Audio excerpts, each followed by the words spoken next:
right, I got a question for you guys because it's starting to get a little weird around here. Is it just me, or does it feel like there's a lot of Brock Purdy slander this week? Now, we're used to Brock Purdy slander. Let's keep it 100. We're used to people calling him a game manager. We're used to people discrediting what he does. We're used to people giving credit to everyone else on that 49ers offense other than Brock Purdy. But am I missing something here? Does it feel like there's a lot of Brock Purdy slander this week? It's kind of crazy. I don't know. You tell me. But the reason why I'm asking you this question is because Amy Trask, former front office executive for the Raiders, is on this podcast. And she's talking about how Brock Purdy's the worst quarterback in the playoffs right now. And I'll let you hear it directly from her mouth. And of course, we're going to react to it on the other side. Take a listen to Amy Trask talking about Brock Purdy as the worst quarterback in the playoffs. Take a listen. 4 games this week. That means we have 8 quarterbacks. Did that math all by myself. Good girl. 4 games, 8 quarterbacks, 7 terrific quarterbacks, and Brock Purdy. Now, Brock Purdy is a good quarterback. Make no mistake about it. Everybody be calm, 49er fans. I'm not suggesting Brock's not a good quarterback. He is. I simply don't put him in the same category as the other quarterbacks. So I'll say it again. 8 quarterbacks, 7 terrific quarterbacks, and Brock Purdy. What don't you like about him? It's not that I don't like him. It's not that I dislike him. He does things very well. He is surrounded by a tremendous, tremendous supporting cast, both on offense and defense. He is a good quarterback. I don't put him in the category of the other 7. Oh, we can talk about this next week because I think there's so much to break down in that. The one guy we haven't talked about at all today, and I would be remiss if we didn't bring him up, is Lamar Jackson. I'm curious your thoughts on him. Well, that was one of the men of whom I was thinking as we were just discussing quarterbacks. Is it just because you think that Lamar sees the field so differently, is more mobile, clearly he's got a ton more experience, but as you look back and think about reflecting on Brock Purdy versus Lamar, what's the difference? There's so many. Yeah, I don't even know how to address that in a succinct manner. Lamar is special.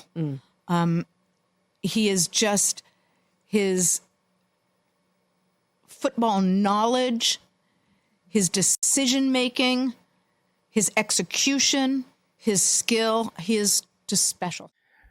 You know, I'm really disappointed in whoever her podcast host is because there was a great opportunity for a follow-up and an additional explanation of what she was talking about, but the podcast host redirected her to Lamar Jackson.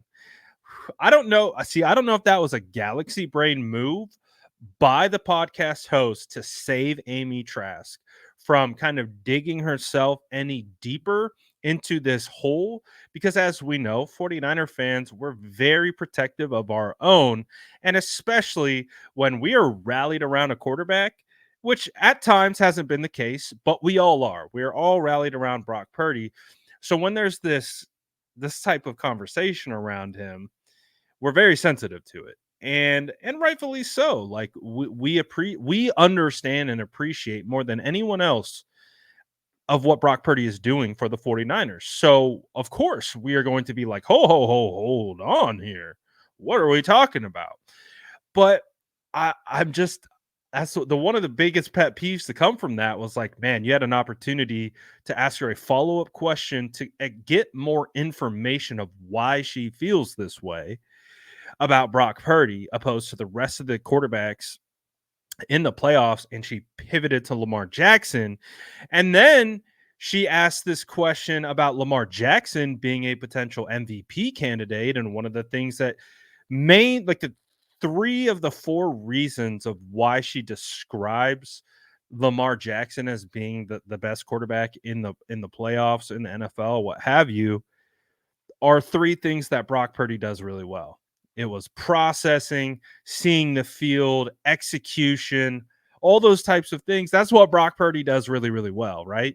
But when Brock Purdy does it, it's because of Kyle Shanahan. It's because of all the weapons around him. It's not because of Brock, right? It's because of everything.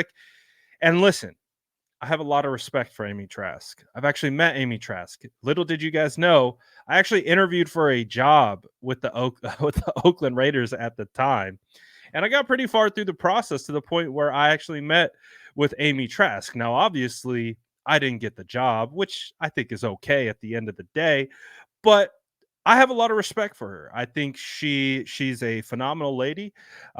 She has done some great things within the Oakland Raiders franchise, and has been a pioneer in the front office executive space. That being said, I absolutely disagree with her. I absolutely, and again, it comes back to the same talking point that we always come back to. Do you really watch Brock Purdy? Like, really watch Brock Purdy? Do you watch highlights? How are you determining this opinion that Brock Purdy's the worst quarterback in the playoffs right now? And the things that you say that make Lamar Jackson great are the same things that make Brock Purdy great. Now, obviously, the big element between those two quarterbacks that you can't compare is the level of mobility. But Brock is still mobile. He's just not as mobile as Lamar. Lamar is a freak of nature with the ball in his hands. He can escape and he can do some crazy things. And he can take the ball 70 yards downfield with his legs if he so desired. And the things opened up for him. So we understand that element of Lamar Jackson's game. He's, I think, the Ravens' leading rusher. Um, this season. So, of course, Lamar, these other quarterbacks, Josh Allen, Patrick Mahomes, they do it a lot with their legs. And it's another element to their game. We've seen Brock Purdy do that. In that Bengals game, Brock was running all over the place. He just chooses not to because he's on time with his throws. He's on time. Like, he doesn't need to bail because he executes the scheme almost to perfection, to the point where he's throwing with anticipation. He doesn't need to bail. That's one of the reasons why Brock is so good, is he can stand strong in that pocket and be able to read the defense pre and post snap and get the ball to where it's supposed to go. He can escape. He can make plays outside of structure, and he does. But he's so good at playing within the structure of the scheme, he doesn't always have to do that. So again, we got a nugget, and I'm disappointed in the host for redirecting her off the topic. I don't know if that was to save her from us or what, but she redirected her to Lamar Jackson, and unfortunately, we didn't get the full explanation of why Amy Trask feels that way. So we're left to kind of decide for ourselves of why she feels that way. And she kind of said it herself. It's Kyle, it's the weapons. But what do you think about what Amy Trask had to say? Let me know what you guys think in the comments below. And as always, make sure to like and subscribe for more updates.